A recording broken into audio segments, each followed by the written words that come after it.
Bismillahirrahmanirrahim. Assalamualaikum warahmatullahi wabarakatuh. Selamat datang di channel Aksa Tutorial, channel yang menyediakan tutorial pembelajaran matematika. Tapi sebelum lanjut, jangan lupa like, share, and subscribe, dan jangan lupa aktifkan lonceng notifikasinya agar kalian tidak ketinggalan video terbaru.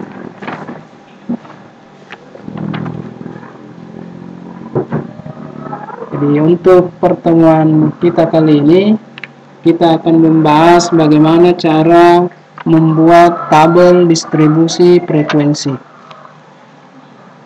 Sebelum membuat tabel distribusi frekuensi, ada beberapa hal yang perlu kita perhatikan. Yang pertama, urutkan data dari data terkecil ke data yang terbesar. Kemudian yang kedua, menentukan banyaknya kelas dengan menggunakan aturan Stargers. Jadi di sini kita akan menggunakan rumus K sama dengan 1 tambah 3,3 log N. Jadi ini N ini merupakan banyaknya data. Kemudian langkah ketiga, menentukan interval kelas. Nah, untuk menentukan interval kelas itu kita gunakan rumus I sama dengan R per K. R ini merupakan range, jadi untuk mencari nilai range-nya sama dengan data terbesar dikurangi dengan data terkecil. Kemudian dibagi dengan K, nah itulah nanti yang menjadi interval kelas.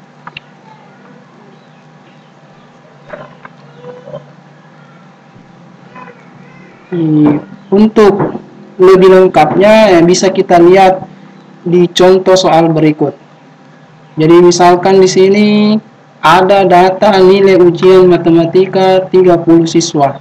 Jadi nilainya ini masih diacak mulai dari 60, 55, kemudian yang terakhir 69.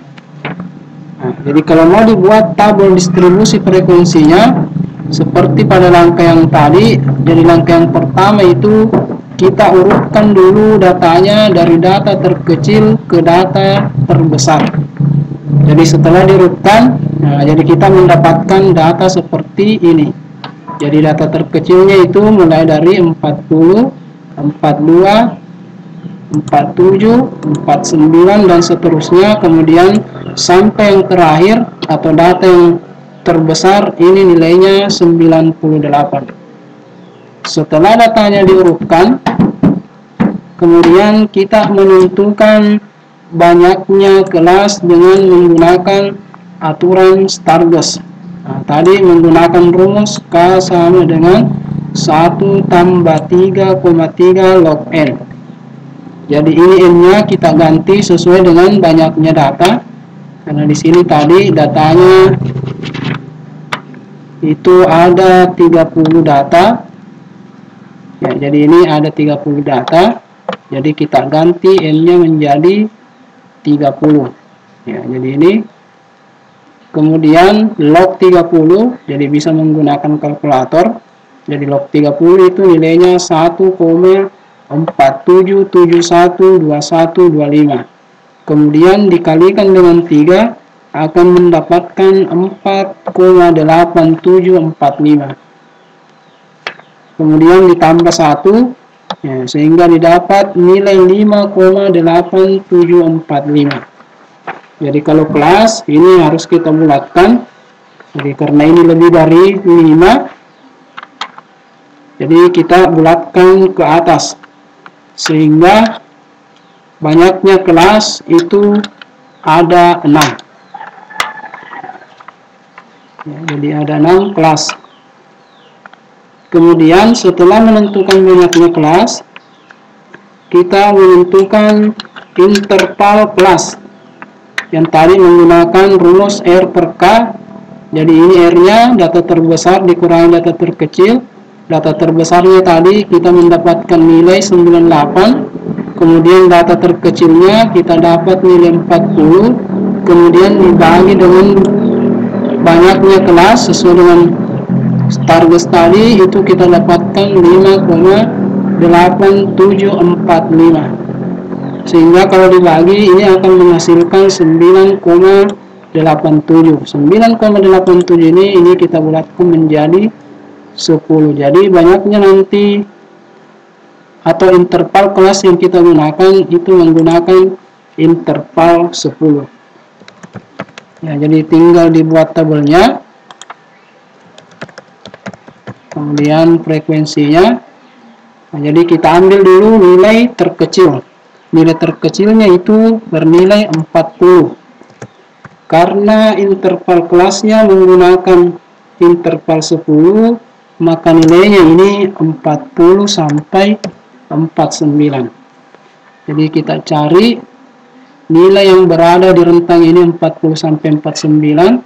1, 2, 3, 4. Ya, jadi ada 4.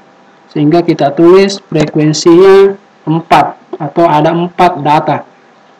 Kemudian selanjutnya pilih lagi kelas yang kedua. Nah, kelas yang kedua ini tentu kita mulai dari 50. Ya, jadi tetap menggunakan interval kelas 10, jadi 50. Kalau menggunakan interval 10 ini sampai dengan 59. Kemudian kita cari nilai 50 sampai 59. 1, 2, 3, 4, 5, 6. Jadi ini ada 6 data. Lanjut lagi ke kelas yang ketiga. 60 sampai dengan 69. Kemudian cari banyaknya data. 1, 2, 3, 4, 5, 6, 7, 8, 9, 10. Ya, ternyata di sini ada 10 data. Kemudian kelas berikutnya, kelas yang keempat itu 70 sampai dengan 79. 1, 2, 3, 4. Jadi ada 4 data. Kemudian kelas berikutnya, kelas yang kelima, 80 sampai 89. 80 sampai 89. 1, 2, 3, 4. Ada 4 data. Kemudian kelas yang terakhir, 90 sampai 99. Kita hitung ada berapa data? 1, 2. Jadi ini ada 2 data. Sehingga kalau dijumlahkan mulai dari 4, 6, 10, 4, 4, 2. Ya, jadi ini akan persis sama dengan banyaknya data tadi, itu 30 siswa. Demikianlah cara membuat tabel distribusi frekuensi. Mudah-mudahan bisa bermanfaat. Dan sebagai bahan latihan di rumah, silahkan dicari tabel distribusi frekuensi untuk data berikut.